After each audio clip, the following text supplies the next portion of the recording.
좋아요, 구독. 미국 시장 그리고 암호화폐 시장 함께 알아보겠습니다. 오늘도 더드림 에센스의 우혜진 전문가 연결돼 있습니다. 안녕하세요. 네, 안녕하세요. 미국 시장에서 금리, 엔비디아 다 시장에 부담이 됐네요. 네, 그렇습니다. 뉴욕 증시 다우 지수가 막판에 조금 상승 전환을 하면서 소폭 좀 올랐지만 오늘은 좀 전반적으로 하방 압력이 조금 강했었던 하루였던 것 같습니다. 지금 소매 판매 또 국채 금리의 움직임, 3분기 기업들의 실적 발표, 또 거기에 지정학적 리스크까지 지금 주목해야 될 부분들이 정말 많이 있는데요. 9월 이 소매 판매가 개장 전 발표가 됐습니다. 또 강한 모습을 보이면서 국채 금리 오름세를 보였죠. 자, 미국의 9월 소매 판매 전월보다 0.7% 늘어난 7,049억 달러로 집계가 됐습니다. 이 전문가 예상치가 0.3% 증가였기 때문에 2배 이상 오른 호도가 나왔다고 볼 수가 있겠죠. 자동차 판매, 또 온라인 판매, 또 높은 휘발유 가격이 좀 상승 요인이 됐습니다. 이 자동차 같은 내구재부터 외식비까지 해서 가릴 것 없이 지금 이렇게 오르고 있는 추세들을 보면은 소비가 좀 둔화될 기미가 보이지 않고 있는 건데 거기에 이 고용 시장까지 튼튼한 이상 이 소비자들은 계속해서 소비를 이어나갈 수 있는 이런 현금의 그런 어떤 능력과 또 심리적 자신감을 계속 유지할 수밖에 없을 거란 의견이 지금 나오고 있습니다. 자, 이런 흐름들 어떻게 보면 미국의 경기가 좋다라는 거잖아요. 그래서 소비는 미국의 경제의 거의 3분의 2를 차지하는 핵심인데 소비 호조는 경제의 수요가 여전히 강하다는 의미, 곧 가격이 잘 떨어지지 않을 거란 의미로 해석이 될 수 있습니다. 자, 이렇게 되면 연준의 이 긴축적 통화 정책이 강화될 가능성은 더 높아지겠죠. 자, 국채 금리 또 급등을 했습니다. 다시 한번 이 전고점을 뛰어넘었는데 10년물 금리 같은 경우는 지금 다시 4.83%, 85%, 그다음에 2년물 금리 같은 경우는 5.2%까지 지금 올랐습니다. 30년물도 지금 4.9%, 5년물 같은 경우도 4.8%까지 지금 오른 모습을 볼 수 있는데 10년물과 30년물 같은 기록을 보면은 이달 초에 기록했던 2007년 이후 최고치 수준에 다시 근접을 했다라고 지금 보실 수가 있습니다. 자, 거기에 더해서 연준 위원들의 발언도 지금 계속되고 있죠. 이번에 박힌 연은 총재 같은 경우는 경제가 지표가 보여주는 것보다 조금 더 약할 수 있으면서 이런 약세가 인플레이션을 압력을 완화하는데 조금 도움이 될 거다라는 언급을 했습니다. 자, 그런데 다음 달 금리 결정과 관련해서는 조금은 좀 유보적인 태도를 보였습니다. 인플레이션 경로가 아직까지는 조금 명확하지 않다라고 이야기를 하면서 어떻게 보면 좀 더 해야 될 일이 있는지 판단하는 데는 아직 시간이 있다라고 언급을 했기 때문에 또 이 위원을 비롯해서 다른 의원들의 발언까지도 우리가 계속 좀 지켜봐야 될 것 같습니다. 자, 이렇게 또 탄탄한 경제 지표에 달러 상승을 했죠. 자, 달러 인덱스 보시면요. 지금 105.9 가리키고 있는데 장중에 106.53까지 올랐다가 지금 조금 내린 모습 보실 수 있습니다. 자, 우리 지금 중동 리스크 여전히 안고 있습니다. 이스라엘의 가자지구 지상군 투입이 임박한 가운데 지금 조 바이든 미국 대통령 오늘 이스라엘을 전격 방문한다라는 소식이 나왔죠. 바이든 대통령이 이스라엘 총리를 만나서 아마 이번 사태 해결을 위해서 노력을 하러 갔을 겁니다. 이스라엘의 가자지구 지상전 개시 여부, 또 반이스라엘 국가인 이란의 개임 여부, 확전 이런 등등등이 갈림길에서 지금 이루어지고 있는 이번 방문 정말 중요합니다. 추후에 중동 지형의 중요한 변곡점으로 작용할 가능성이 높습니다. 자, 이런 여러 가지 이슈들 때문에 지금 국제 유가 그래도 보합권에서 움직여 줬습니다. 지금 86.62달러 지금 가리키고 있는데 계속 지금 좀 움직이는 흐름 보이고 있어요. WTI 86달러 선에서 거래를 마쳤는데 지금 계속 움직이고 있고요. 브렌트유드 같은 경우도 배럴당 89달러 선에서 마감을 했습니다.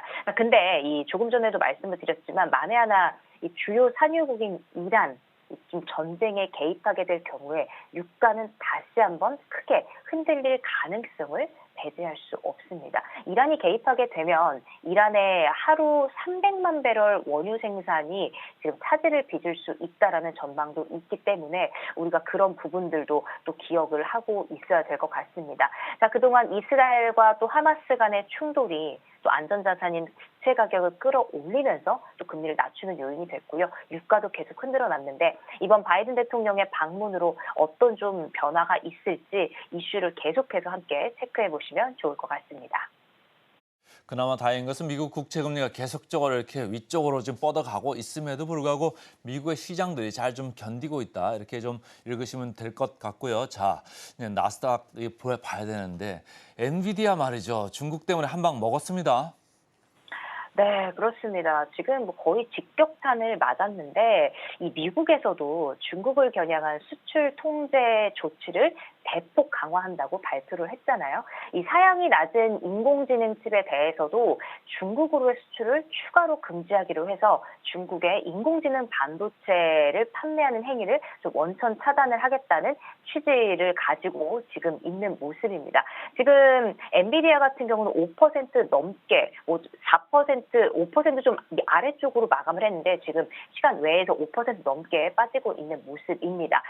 작년에 이 수출 규제로 인해서 엔비디아를 비롯한 미국 반도체 기업들 지금 계속 비상이 걸렸는데 그 모습이 지금 이어지고 있습니다. 자, 이번에 AI 칩인 A100 또 H100을 중국에 팔지 못하게 된 엔비디아 이번에 이 추가 규제로 성능은 조금은 떨어졌지만 수출 규제에 그래도 걸리지 않았던 H800 반도체까지 팔지 못하게 됐습니다. 엔비디아 같은 경우는 이 GPU 판매의 20%를 중국 시장에 의존을 하고 있었는데요. 지금 중국 최대 전자상거래 기업인 알리바바, 중국 최대 검색 엔진 업체 바이두, 중국 최대 게임 업체 텐센트. 지금 보시면은 모두 다 정말 중국의 최대 업체들입니다. 이 엔비디아의 칩을 사용해 왔다가 지금 비상이 걸린 상황입니다. 지금 양쪽 다 어려운 상황이죠.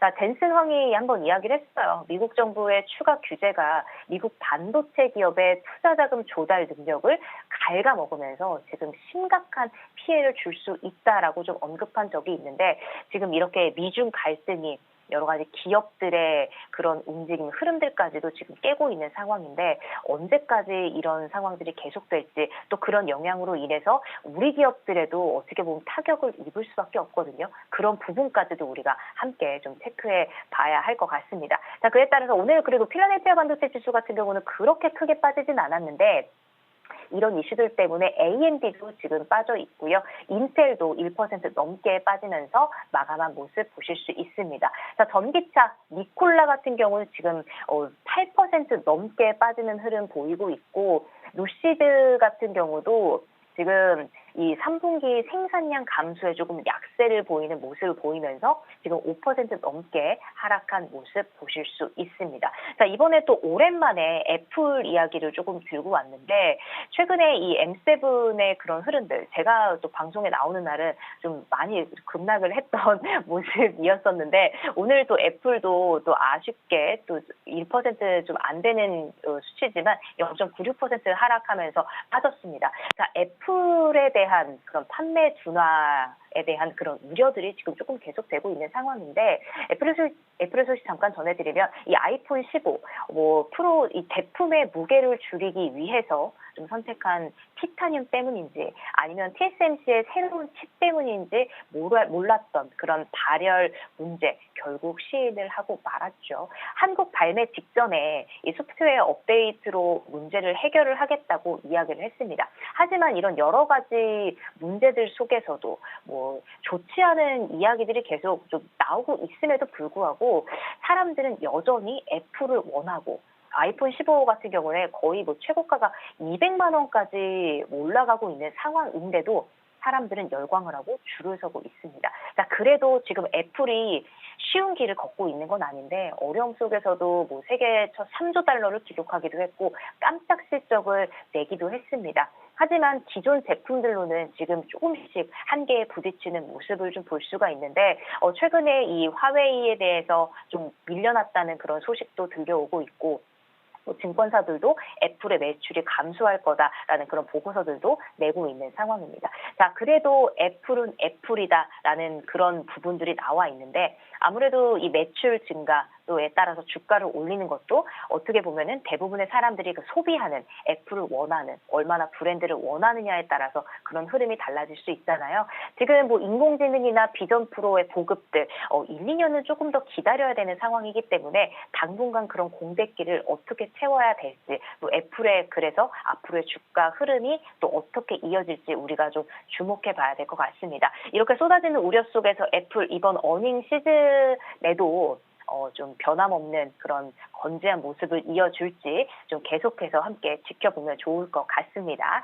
자, 은행주 실적 발표 계속 이어지고 있죠. 예상치를 웃도는 그런 호실적을 발표를 했습니다. 자, 지난주에 JP모건을 시작으로 계속 좀 좋은 흐름을 보이고 있는데 자, 골드만삭스와 뱅크 오브 아메리카도 지금 예상치를 웃도는 실적을 발표를 했습니다. 뱅크 오브 아메리카 2% 넘는 흐름 보여주고 있고 하지만 골드만삭스 같은 경우는 조금 빠진 모습 볼 수 있습니다. 골드만삭스 3분기 매출 이 118억 2천만 달러를 기록을 했고요. 주당 순익 같은 경우는 작년 3분기 대비해서 순익이 33% 좀 급감을 하면서 5.47달러 기록을 했습니다. 자, 골드만삭스 좀 하락을 했고 뱅크 오브 아메리카 올랐다는 소식까지 좀 전해드렸습니다. 미국 시장에서 간밤에 엔비디아 그리고 애플 주가가 좀 안 좋았기 때문에 우리 시장 오늘 조금 지켜봐야 될 것 같다 이런 생각을 하고요. 자, 비트코인으로 가볼까요? 시황 어땠습니까? 네, 비트코인 뭐 많은 분들 아시겠지만 비트코인 현물 ETF가 정말 뜨겁긴 뜨거운 것 같습니다. 이틀 전이었죠. 현물 ETF가 승인됐다는 이 오보에 한밤중에 정말 10% 폭등을 했지만 다시금 제자리를 찾아왔습니다. 3,600만 원 선에서 3,700만 원 선을 횡보하던 비트코인 이번에 그 오보로 인해서 4천만 원 넘어서면서 4,100만 원 직전까지 갔는데 다시 주저앉은 모습 볼 수 있었죠. 그런데 지금 3,800만 원 선 그래도 굳건하게 지켜주고 있는 상황입니다. 자, 어찌 보면 좀 굉장히 무섭다라는 표현을 좀 할 수가 있을 것 같은데 비트코인 현물 ETF 승인설에 이렇게 좀 시장이 섣불을 낼 일을 보인 거, 또 가상자산 시장이 이런 작은 잠재적 호재에도 얼마나 민감한지 보여주는 또 좋은 예였던 것 같습니다. 그만큼 투자하시는 분들의 판단에도 좀 영향을 줬을 거라고 생각을 하는데, 자, 뭐 그래도 비트코인 그 가상자산에 대한 이슈들 좀 엄청나게 뭐 부정적인 이슈만 계속 나왔던 게 아니기 때문에 뭐 이런 승인 기대감도 있었기 때문일까요? 맞아 투자 공포 심리 지수가 탐욕 지수가 중립 이상으로 올라갔습니다. 52를 가리키면서 그래도 투심이 조금은 좀 회복됐다라는 그런 모습을 볼 수가 있습니다. 최근에 제가 알트코인에 대해서 조금 언급을 했었잖아요. 뭐 오브스, 메타디움 이런 알트코인들이 지금 급등을 하면서 올라가고 있는데 아무래도 주식시장에 비해서는 아직까지 명확한 규제나 이런 것들이 없다 보니까 더욱더 이슈 하나하나에 민감하게 반응하는 것 같습니다. 이렇게 큰 비트코인도 순식간에 10% 급등했다가 제자리로 다시 돌아오는데 시간이 얼마 걸리지 않습니다. 하지만 알트코인은 그 등락이 더하겠죠. 그래서 투기보다는 신중한 투자 판단으로 여러분들의 소중한 자산 지키시고 항상 팩트 체크 하시면서 투자에 나아가시라는 말씀까지 좀 드리도록 하겠습니다. 가짜 뉴스 소동을 겪은 비트코인까지 잘 들었습니다. 고맙습니다. 네, 고맙습니다.